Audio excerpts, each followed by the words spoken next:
आज से 20 साल पहले 95 में 94 में we met in fact. Okay, more than 20 years. Fine, she's correct. The wife normally corrects you always. So हम लोग बहुत ज़्यादा इस तरह से मुतासिर नहीं थे कि हम किसी की बातों में आकर और गुरुओं के पास जाना शुरू कर दें। मीडिया से मेरा ताल्लुक था और बल्कि मैं गुरुओं के ऊपर रिपोर्टिंग करता था। ओके, और कभी सोचा नहीं था कि ये मुकाम भी आएगा कि हमें गुरु के पास ही जाना पड़ेगा। तो डॉली आंटी के जो पेरेंट्स थे वो हमें लेकर गए और गुरु जी कहते रहते थे कि भाई हम आपके सन लोग को टीवी में देखते हैं, वो खबरें पढ़ते हैं, ये है वो है, तो उन्हें लेके आइएगा कभी। तो इनके मदर ने कहा कि वो मेरी बेटी भी बहुत अच्छा गाती है, तो उन्होंने कहा फिर तो ज़रूर लेके आइएगा उन्हें। पर हम लोगों ने कहा कि नहीं, हम इनमें विश्वास नहीं करते, हमें कोई ज़रूरत नहीं इस तरह से जाने की। खैर जब बहुत हुआ तो उन्होंने कहा चलो आप हमारी वजह से ही चल पड़ो, इनके पेरेंट्स ने कहा। और मैं और डॉली आंटी हम लोग चले गए और आप विश्वास कीजिएगा उन्होंने जो भी शुरू में ही उन्होंने कुछ ऐसी चीज़ें हमको प्रूव करी कि हम लोग वाकई में हम पागल हो गए कि हो क्या रहा है ये। कभी उन्होंने बिना मिले ही पहचान लिया कि तुम डॉली हो, तुम ये। तो इस तरह की बहुत सारी छोटी छोटी बातें होती रही। खैर to cut the story short, studio का जो एक मतलब होता था उस जमाने में, लोग जब कहते थे कि तुम अपना स्टूडियो खोल लो, तो normally studio used to mean the photo studio, कि आप तस्वीर खींचने वाला स्टूडियो खोल लीजिए। तो उन्होंने कहा नहीं नहीं, तुम एक साउंड स्टूडियो खोलो। तो हम सोचते थे कि जालंधर में एक वो शख्स जिसका टेक्निकलिटी से कोई लेना देना नहीं है, and he is telling me कि तुम स्टूडियो खोलो। और मेरा बड़ा एक basically I always had a very strong desire to start my own studio also. मैं खोलना भी चाहता था अपना स्टूडियो, लेकिन क्योंकि फ्रीलांसिंग इतनी ज़्यादा होती थी, एवरी सेकंड कमर्शियल, हर विज्ञापन मेरी वॉइस में होता था, तो मैंने कहा मैं क्यों पचड़े में पढ़ूं। मेरे इतने सब स्टूडियो अवेलेबल कि मुझे बुलाते हैं और माशाल्लाह जहाँ तक कि आपकी शोहरत का सवाल है, चेहरा जाना पहचाना, मैं क्यों अपने बिजनेस में जाऊँ, फ्रीलांसिंग से इतना पैसा मिल रहा है। खैर उन्होंने कहा नहीं तुम अपना स्टूडियो खोलो। तो मैंने गुरु जी का स्टूडियो बहुत महंगा प्रोजेक्ट होता है, उन दिनों में बहुत महंगा हुआ करता था, अब थोड़ा सस्ता हो गया डिजिटल वर्ल्ड की वजह से। सो कह के चले गए और आप बिलीव कीजिएगा एक शख्स आता है, बोला यहाँ पर एक जगह मिल रही है हाउसला जलफेर में, यार इन्वेस्टमेंट पर्पज से ले लो, बेसमेंट है। बेसमेंट का मैं क्या करूँगा, बोले ले लो यार बहुत सस्ती में मिल रही है। खैर कहीं से पैसे वैसे जमा कर, एक फ्रीलांसर लोग थे हम लोग, जो आर्टिस्ट लोग, सोनिया भी जानती है कि बेसिकली हमारे पास क्या होता है, यही दौलत होती है हम लोगों की। So anyway we invested in that और लेके रख दी। फिर उसके बाद हम लोग अमेरिका घूमने चले गए, मैं और डॉली।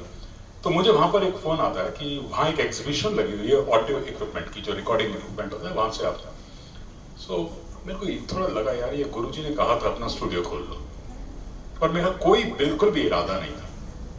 सो I said I don't have money now, and उस जमाने में investment minimum used to be 12 lakh 15 lakh. So उस जमाने में सो ऐसा नहीं मैं नहीं कुछ कर सकता। And I told my cousin who is a doctor, is a renowned doctor, and he said यार अगर लेना तो ले ले, here is my credit card, तुम ले लो। मैंने कहा यार अच्छा चलो, हम बड़ा उसमें आ गए, इसी में खुश हो गए, क्रेडिट कार्ड मिल रहा है तो ले लीजिए। हमने इकट्ठा करना शुरू कर दिया सामान। जब हमने इकट्ठा कर लिया, हम लोग उसे उनके घर पे ले आए, और इतनी बड़ी बेवकूफ़ी लग रही थी कि शमी नारंग जी जब आप उतरेंगे तो उसका कस्टम कौन देगा, और उस ज़माने में 155% कस्टम लगा करता था।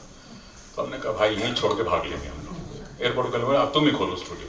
हम ले तो आए बड़े उसमें, can you believe it, absolutely no exaggeration, I get down, custom वाला बोलता oh mister Narang how are you, I said very well.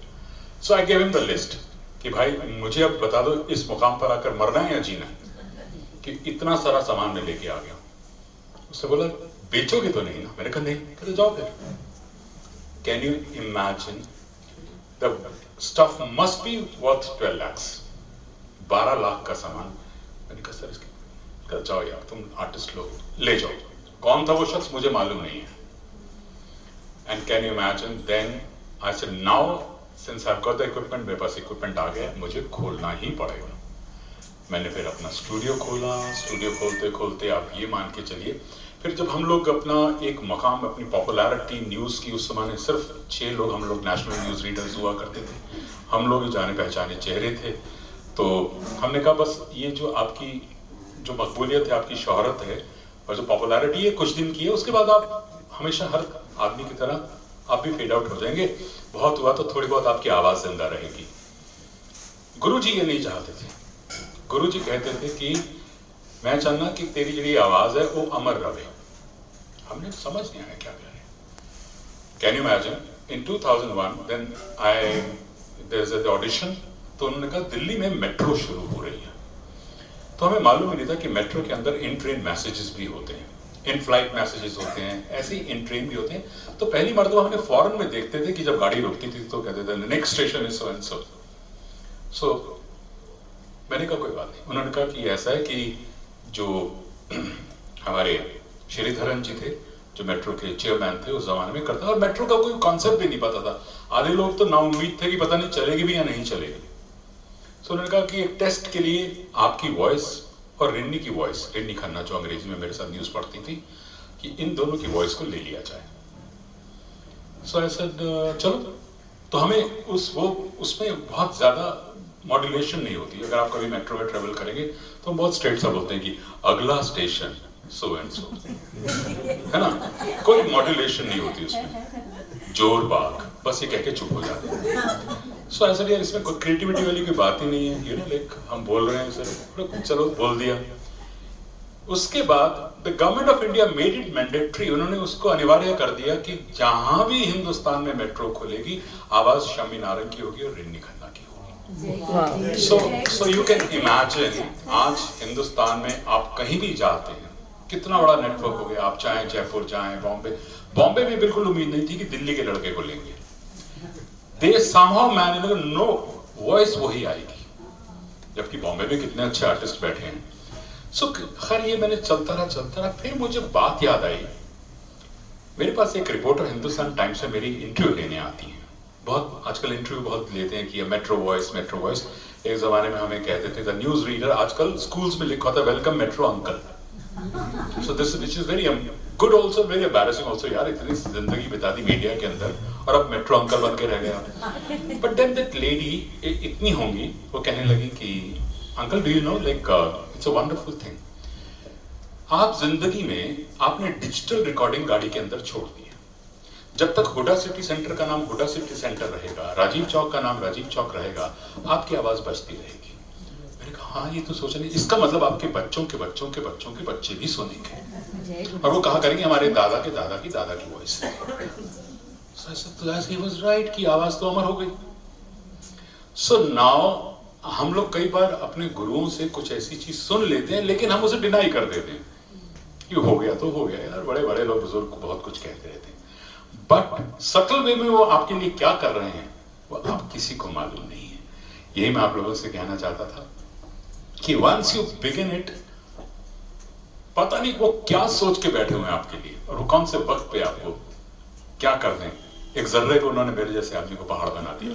So thank you so much Guruji and शुक्राना, एंड इसी तरह की दुआएं आपके साथ भी हमेशा रहें, and lots of love to you. God bless you. जय गुरु जी।